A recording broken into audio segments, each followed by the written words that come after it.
Ko kun san cewa barin abinci at room temperature na fiye da awa 2 ba abu ne mai kyau ba? Idan aka ce room temperature ana nufin temperature ko kuma in ce yanayin zafi ko sanyin da yake a environment ɗin da muke. Idan da akwai wanda zai iya mana bayanin room temperature da kowa zai gane ya rubuta mana a comment section. Na gode. So barin abinci a room temperature da ya fi na awa 2 zai iya ba ma microbes ko kuma in ce ƙananun ƙwayoyin halittu dama su fara girma a cikin abincin. Wanda cin irin wannan abincin zai iya haifar ma mutum matsalar da ake kira food poisoning. So shawara a nan shine idan ka dafa abinci ka sauke abincin ka ya zo ya huce, in ka san ba lokacin zaka cinye abincin ba zai yi sauran ka ɗauka ka sa a fridge ko ka sa a freezer. Duk lokacin da zaka ci abincin sai ka fitar da abincin ka yi warming ɗin shi ka ci abinka. Amma kar ka bar shi waje ba zafi ba sanyi for more than 2 hours. So na san wasu za su ce za mu iya barin abincin ya fi awa 2 a waje amma duk lokacin da muka zo za mu ci mai warming ɗin shi. Well, idan ka bar abincin ka ya daɗe at room temperature har aka ci karo da waɗannan ƙananun ƙwayoyin halittun sun fara girma a abincinka,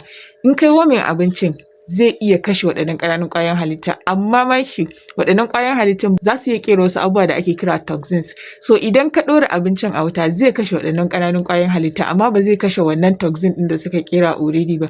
And wannan toxin ɗin shi ma yana iya sa mutum food poisoning. So it's better safe than sorry. Gwanda ka sa abincin a fridge in ka tashi kai warming abinka ka ci da ka bar shi sa'anan ka zo ka ce za ka yi warming ɗin shi kuma a zo a ci karo da an ƙera toxins a ciki ka zo ka ci ka zo ka samu matsala. So idan kuma baka da fridge ko kuma baku da wuta ta yanda ba za ku yi amfani da fridge ɗinku ba sai ku saka abincin a food warmers waɗanda za su riƙe shi da zafin shi yanda ba zai huce ba har zuwa lokacin da za ku yi amfani da shi.